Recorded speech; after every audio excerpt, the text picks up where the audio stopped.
Hitler is history, and so is the Soviet Union.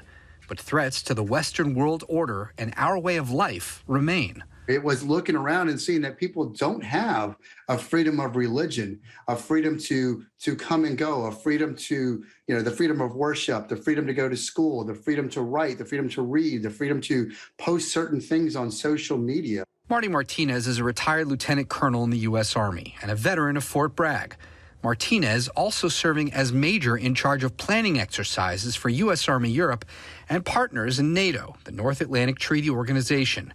Today, there are 80,000 U.S. troops in Europe, plus 2,000 from Fort Bragg. How do our tanks talk? How do our ships talk? How do our planes talk? Well, if we've never exercised it before, if we've never done any of this before, how does that happen? You can't wait till game day. Some of the partners, some of the allies that are closer to the bear are saying, hey, guys, don't forget about us. The bear is Russia, and the allies include Ukraine, currently staring at more than 100,000 Russian soldiers parked at the border. North Carolina Senator Tom Tillis this week meeting with ambassadors from 5 Eastern European nations. If Russia invades Ukraine, it's a move on the chessboard to disrupt and potentially even threaten the sovereignty of other nations who have looked to the West and are looking to continue to build partnerships with democracies and to recover from years in the Soviet Union. So the American people need to understand that even though we're an ocean away, the safety and security of Europe is intrinsically linked with the safety and security of the United States. A classic American foreign policy position, and Jonah Kaplan joins us now. Jonah, thanks very much, and thanks for that story, for listening to the soldiers there and for telling their story. And I want to ask you about that, about how the soldiers that you talked to and the sense that you got, how they feel there about coming over here at this moment. How does it compare with other deployments, say, to Afghanistan or Iraq?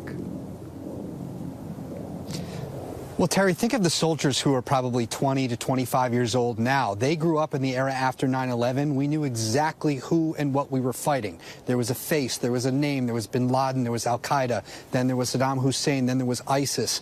Now there's a generation of Americans, many generations of Americans, who don't know much about or have forgotten about the Cold War, the Suez Crisis, the Bay of Pigs, the Cuban Missile Crisis, this idea of communism and how close it was, and the splitting of Germany, and the difference between our way of life, the Western world order, and this idea of living under communism. So for many of the soldiers, it was a learning lesson. It was an opportunity to kind of catch up on history and also to identify with past generations of American soldiers.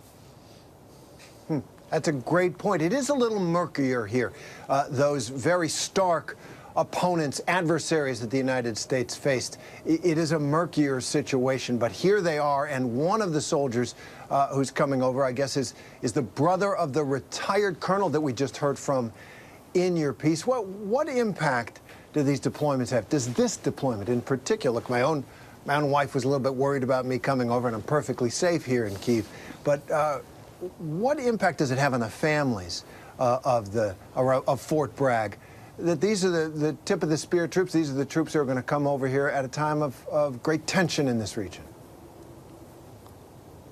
Yeah, Fort Bragg and the 82nd Airborne, the 18th Airborne Corps, they are in charge of readiness. They have to be ready to deploy anywhere in the world within 48 to 72 hours. So they know if there's any conflict brewing, they have to go. And North Carolina has a rich military tradition. We have Seymour Johnson Air Force Base, which have contributed to past operations like Enduring Freedom, Iraqi Freedom, Inherent Resolve. We also have Camp Lejeune, which is down for the Marine Corps. So we have a lot of that. I think for a lot of families right now, speaking to them, and I actually spoke with some of the troops by you today, both in Poland and in Germany, just a couple hundred miles away, it's the fear of the unknown. We know we're there for posture, we know we're there for backup, but what exactly does that mean? We don't know when something could strike. We don't know who could be behind those strikes. And we also know that it may not be conventional warfare. Anyone here in North Carolina or the Southeast United States remembers the Colonial Pipeline disaster, where a cyber attack shut down access to gasoline. 70% of gas stations ran out of gas. Our intelligence services believe that was a Russian hacker, Russian ransomware. So there are any number of things that can happen over the next several weeks and months that may have nothing to do with Russia or everything to do with Russia. And the sense here as well that if war breaks out here, it won't be contained here. Jonah Kaplan of WTVD, thank you very much for your story and your reporting and your perspective. Hi, everyone. George Stephanopoulos here. Thanks for checking out the ABC News YouTube channel. If you'd like to get more videos, show highlights, and watch live event coverage, click on the right over here to subscribe to our channel. And don't forget to download the ABC News app for breaking news alerts. Thanks for watching.